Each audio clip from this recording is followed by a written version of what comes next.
नमस्कार साथियों, अगर आपकी उम्र भी 18 साल से 80 साल के बीच में है और अभी तक आपका बर्थ सर्टिफिकेट नहीं बन पाया, यानी जन्म प्रमाण पत्र के पीछे आपने कितने ही कार्यालयों के चक्कर काट लिए हों, कितने ही सारे प्रयास कर लिए, लेकिन अभी तक आप उसमें सफल नहीं हो पाए। कहीं भी आप जाते हो, आपसे जन्म से संबंधित दस्तावेज मांगा जाता है। अब आपके मन में ये भी आ रहा होगा कि अचानक से बर्थ सर्टिफिकेट की मांग इतनी बढ़ क्यों गई। तो बर्थ सर्टिफिकेट इसलिए कंपलसरी है क्योंकि भविष्य में भारत देश में एनआरसी प्रस्तावित है। मैं अपनी हर वीडियो में आप लोग को अलर्ट करता हूं कि एनआरसी कभी भी हो सकती है, और एनआरसी होने का सीधा सा मतलब है कि आपको अपनी नागरिकता का सबूत देना है। सबूत दो तरह से आप दे सकते हो। या तो पहला, आप ये सिद्ध कर दो कि आपका जन्म भारत में हुआ है, जिसके लिए जन्म प्रमाण पत्र की आवश्यकता पड़ेगी। इसके अलावा कोई और डॉक्यूमेंट नहीं है। दूसरा तरीका है वंश के द्वारा, यानी आप ये साबित कर दो कि आपके जो पूर्वज हैं वो भारत में रहते थे। उसके लिए भी अन्य दस्तावेजों की आवश्यकता पड़ती है। लेकिन आज मैं बात करने वाला हूँ बर्थ सर्टिफिकेट, यानी बिना जन्म के कोई भी दस्तावेज आपके पास नहीं है जन्म से संबंधित, फिर भी आप बर्थ सर्टिफिकेट बनवा सकते हो। बहुत ही सिंपल तरीके से आज मैं आपको बताने वाला हूं। जिस तरीके से मैंने अपने क्षेत्र के लोगों का बनवाया है, वही तरीका आज मैं आपके साथ शेयर करूंगा। और यकीन मानिए, इसमें सबसे कम खर्चा आएगा और जल्दी आपका बर्थ सर्टिफिकेट बन जाएगा। तो आइए वीडियो को स्टार्ट करते हैं और एक एक करके सभी चीज़ों को विस्तार से समझते हैं। तो देखिए, सबसे पहले मेरी आप लोग से हाथ जोड़ के रिक्वेस्ट रहेगी कि अगर आपके घर में कोई भी 18 साल से कम उम्र का बच्चा है, चाहे वो 3 महीने का हो, चाहे 8 साल का हो, चाहे 12 साल का हो, तो जल्दी से उसका बर्थ सर्टिफिकेट बनवा लीजिए, क्योंकि अभी नियमों में थोड़ी सी छूट मिली हुई है। अभी 18 साल से कम उम्र के बच्चों का आसानी से आप बर्थ सर्टिफिकेट बनवा सकते हो। उसमें ज़्यादा ना तो आपको दस्तावेज देने हैं, ना ही किसी कानूनी प्रक्रिया का पालन करना है। लेकिन अगर आपने लेट करा तो उनके भविष्य के लिए खतरा है, क्योंकि सुप्रीम कोर्ट की तरफ से और सरकारों की तरफ से ये कहा जा रहा है क्लियरली कि भविष्य में अगर आपके बच्चे के पास बर्थ सर्टिफिकेट नहीं हुआ तो उसका ना तो स्कूल में एडमिशन होगा, स्कूल में एडमिशन नहीं होगा तो वो पढ़ लिख भी नहीं पाएगा, कॉलेज जाना तो बहुत दूर की बात है, नौकरी लगना तो बहुत दूर की बात है। तो उसके भविष्य को खतरे में मत डालिए, जल्दी से जल्दी उसका बर्थ सर्टिफिकेट बनवाइए। और इस वीडियो को अपने यार दोस्तों और रिश्तेदारों के साथ शेयर करिए, ताकि उन्हें भी इन चीज़ों के बारे में जागरूकता मिले। अब आते हैं हम लोग वीडियो के मेन टॉपिक पर। मेन टॉपिक हमारा 18 साल की उम्र से लेकर के 80 साल के बुजुर्गों के बीच का है। यानी अगर आपकी उम्र भी इस बीच में है तो बेशक आपने भी बर्थ सर्टिफिकेट के लिए ट्राई करा होगा, लेकिन जन्म से संबंधित दस्तावेज में कमी होने के चलते आपका जो आवेदन है वो रिजेक्ट कर दिया गया। तो उसी का सॉल्यूशन मैं बताऊंगा आज आपको, उसी का समाधान मैं आपको आज बताऊंगा। तो देखिए, सबसे पहले आपको करना ये है कि आपको अपने जिस भी मोहल्ले में आप रहते हो, ग्रामीण क्षेत्र में रहते हो, शहरी क्षेत्र में आप रहते हो, तो सबसे पहले छोटे छोटे चीज़ों को इकट्ठा करना शुरू करिए। 3-4 लोगों को गवाह के तौर पर तैयार करिए, क्योंकि आपके पास जन्म से संबंधित दस्तावेज तो है नहीं, ठीक है। तो फिर आपको कुछ ऐसे प्रूफ देने पड़ेंगे गवर्नमेंट को, जिससे उन्हें ये विश्वास हो जाए कि हाँ, आप वाकई भारत देश में पैदा हुए हो। उसके लिए आपको 2 से 3 गवाहों की ज़रूरत पड़ेगी, जो कि आपकी उम्र से लगभग 10 से 12 साल बड़े हों। ऐसा सिर्फ 50 साल की उम्र तक है। 18 से 50 साल के बीच में अगर आपकी उम्र है तो आपकी उम्र के लगभग 5 से 10 साल बड़े गवाह चाहिए होंगे। अगर आपकी उम्र 50 साल से 80 साल के बीच में है तो आपकी उम्र से 1-2 साल व्यक्ति बड़ा होगा तो भी चलेगा, लेकिन बड़ा होना चाहिए, ठीक है। ये नहीं कि हम उम्र को ले करके आपने खड़ा कर दिया, या आपसे छोटा है गवाह आपने उसको खड़ा कर दिया, नहीं, ठीक। तो गवाह देखिए, आपके माता पिता भी हो सकते हैं, आपके रिश्तेदार भी हो सकते हैं, आपका पड़ोसी भी हो सकता है। ऐसा कोई नियम नहीं है कि आपको कहीं दूसरे को ही गवाह बनाना है, आप घर के व्यक्ति को भी बना सकते हो। गवाह तैयार हो गए। इसके बाद आपको दूसरे नंबर पर काम करना है, आपको किसी वकील को हायर करना है, क्योंकि आपके पास जन्म से संबंधित दस्तावेज तो है नहीं, ना ही कोई ऐसा प्रूफ है जो ये साबित कर दे कि आप यहाँ पैदा हुए हो। तो आपको किसी वकील को हायर करना है। वो वकील आपके मोहल्ले का हो सकता है, आपका दोस्त हो सकता है। अगर आपकी जानकारी में कोई वकील नहीं है तो आप सिविल कोर्ट चले जाओ, वहाँ पर काफ़ी सारे वकील आपको बाहर बैठे मिल जाएंगे अपने चैम्बर में। आप उनसे जाके बात कर सकते हो कि सर, मुझे एफिडेविट बनवाना है बर्थ सर्टिफिकेट के लिए। दूसरा काम आपका यहीं पर ख़त्म हो जाता है। फिर वो वकील आपसे कहेगा कि 2 से 3 गवाहों को आप लेकर के आओ, तो गवाह उसी हिसाब से लेके जाइएगा, जैसे मैंने अभी आपको बताया स्टार्टिंग में। गवाहों को जिनको लेके जा रहे हो आप, उनको आपके बारे में जानकारी होनी चाहिए।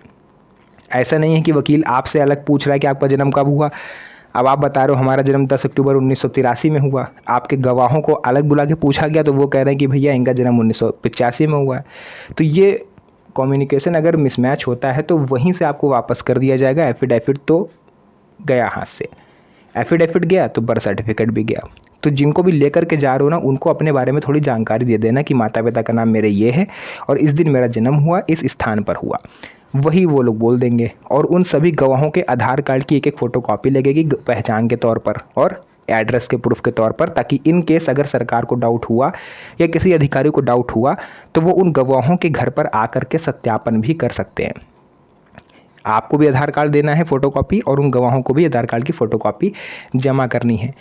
इतना लेकर के आप वकील के पास जाओगे, वो एफिडेविट आपका बना देगा। एफिडेविट में देखिए 2 चीज़ें प्रमुख तौर पर लिखी जाती हैं कि अभी तक आपने क्यों नहीं बनवाया, है ना, क्या रीज़न था, और दूसरा अब क्यों बनवाने आ रहे हो, क्या काम पड़ गया, क्या ज़रूरत पड़ गई। तो इन दोनों चीज़ों का जवाब आपको बिल्कुल सही तरीके से देना है। वैसे ये काम वकील कर देगा, आपको जवाब देने की ज़रूरत नहीं है, बट कई बार जो वकील होते हैं वो थोड़े अड़ियल स्वभाव के होते हैं, है ना, तो फिर वो आपसे पूछते हैं, तो आपको ये सब तैयार करके जाना है। इतना हो गया, वो आपका एफिडेविट बना के दे देगा। अब वो आपके ऊपर डिपेंड है कि आप वकील को कितने में तय करते हो सकता है 100 रुपये में बना दे, हो सकता है 300 में बना दे, हो सकता है 500 में बनाए। वो आपके ऊपर डिपेंड करता है कि आप कैसे अगले को तय कर पा रहे हो। यहाँ तक क्लियर हो गया। अभी आपका एफिडेविट सिर्फ बना हुआ है, अभी इसकी मान्यता नहीं है।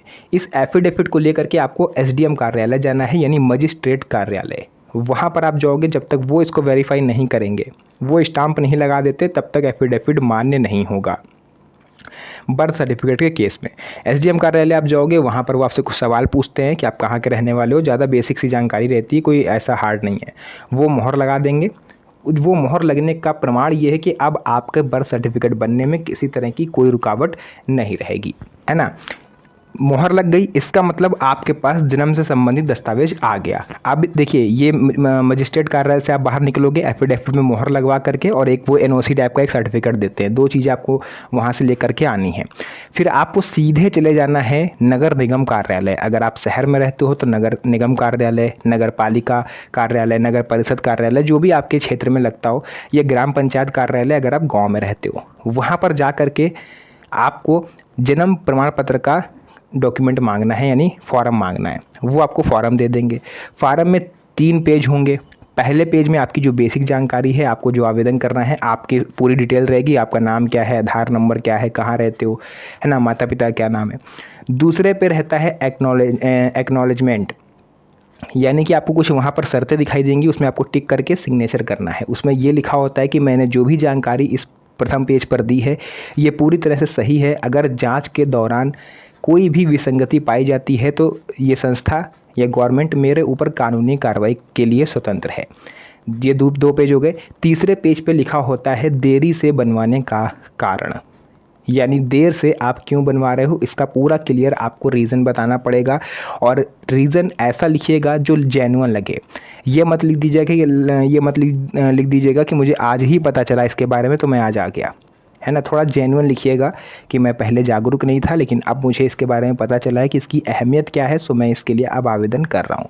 ये 3 पेज का फॉर्म भर लेने के बाद आपको एफिडेविट और एक एनओसी टाइप का जो एसडीएम कार्यालय से आपको मिला था, वो साथ में पिनअप करके वो जहाँ से फॉर्म लिया है वहाँ पर सबमिट कर देना, है ना। तो यहाँ पर आपका 70% तक काम हुआ है, अभी पूरा काम ख़त्म नहीं हुआ। जब आपने ये फॉर्म जमा कर दिया है, उसके 15 दिन के भीतर कोई भी सरकारी कर्मचारी सर्वे के तौर पर आपके घर पर आ सकता है ना। आपको कॉल करेगा, आपके घर पर आ सकता है, आपके पड़ोसियों से पूछताछ कर सकता है। हालांकि अब ऐसा कुछ होता नहीं है, बट हो भी सकता है, मैं आपको बता रहा हूँ, है ना, पॉसिबिलिटीज़ हैं। अधिकतर लोग नहीं आते हैं जांच के लिए, वो आपको ही बुलाएंगे ऑफिस, लेकिन कई बार आ भी जाते हैं, है ना। और एक चीज़ ध्यान रखिएगा, जो लोग आपके घर पर आएंगे, अगर वो आपसे पैसे की मांग कर रहे हैं, 1000, 2000, 3000, तो 1 भी रुपया उनको दीजिएगा मत, क्योंकि फॉर्म जो आपने भरा है ना, उसी के 100 रुपये केवल पड़ेंगे, वो भी ऑफिस में ही जमा हो जाएंगे, उसकी बाकायदा रसीद आपको मिलेगी। इसके अलावा अगर किसी को भी 1 रुपया आप देते हो तो वो सिर्फ़ और सिर्फ आपसे घूस मांग रहा है, इसके अलावा कोई फीस नहीं पड़ती, ठीक है। तो इतना कर लेने के बाद जब जांच हो जाएगी, 15 दिन के बाद वेरीफाइड हो जाएगा। उसके बाद लगभग 1.5 से 2 महीने का समय लगता है आपके दिए गए एड्रेस पर आपका बर्थ सर्टिफिकेट डिलीवर होने में। तो ये है पूरा संपूर्ण प्रोसेस बर्थ सर्टिफिकेट बनवाने का मैंने बेसिक से लेकर के पूरा स्टार्टिंग से एंड तक मैंने आपको पूरा सब कुछ प्रोसेस समझा दिया। अब बीच में अगर कहीं पर कोई डाउट है, आपको कोई क्वेश्चन ऐसा है जो मैं कवर नहीं कर पाया, आपको जानकारी अधूरी रह गई हो, तो आप कमेंट सेक्शन में लिख दीजिए, मैं उसकी हर संभव प्रयास करूँगा उसका आंसर देने का। लेकिन एक चीज़ ध्यान रखिएगा, जब आप वो फॉर्म जमा करने जाओगे, फॉर्म ले तो आओगे आप घर पर, अब ऐसा तो नहीं सब वहीं पर भर दोगे। उसके बाद जब आप फॉर्म जमा करने जाओगे तो कई सारे दलाल आपको मिलेंगे, है ना, ब्रोकर। वो बीच में आपसे कहेंगे कि भैया फॉर्म जमा करने जाओगे, फिर वेरिफिकेशन होगा घर पर, ये वो, मतलब आपको डराएंगे और आपसे कहेंगे कि लाओ 1000 रुपये आप हमको दे दो, 3 दिन के भीतर हम आपका अप्रूव करवा के बनवा देंगे। तो ऐसे लोगों से सावधान रहिएगा, क्योंकि कई ऐसे केस पकड़े गए हैं कि ये दलाल फर्जी जन्म प्रमाण पत्र बना के आपको दे देते हैं, बिना बारकोड वाला। एक चीज़ और समझ लीजिएगा कि हस्तलिखित बर्थ सर्टिफिकेट मान्य नहीं है। अगर कोई हाथ से लिख के आपको जन्म प्रमाण पत्र दे रहा है तो वो वैलिड नहीं है, वो फर्जी है।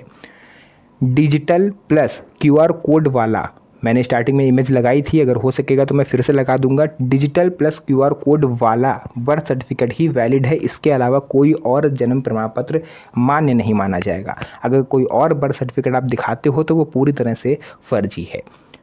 यहाँ तक क्लियर हो गया? तो जो भी चीज़ें थी मैंने पूरा क्लियर समझाया है। वीडियो पसंद आई हो, वीडियो को लाइक करके चैनल को सब्सक्राइब कर लीजिएगा। वीडियो को ज़्यादा से ज़्यादा अपने दोस्त रिश्तेदारों तक शेयर करिएगा, ताकि उन्हें भी इन चीज़ों के बारे में पता चले।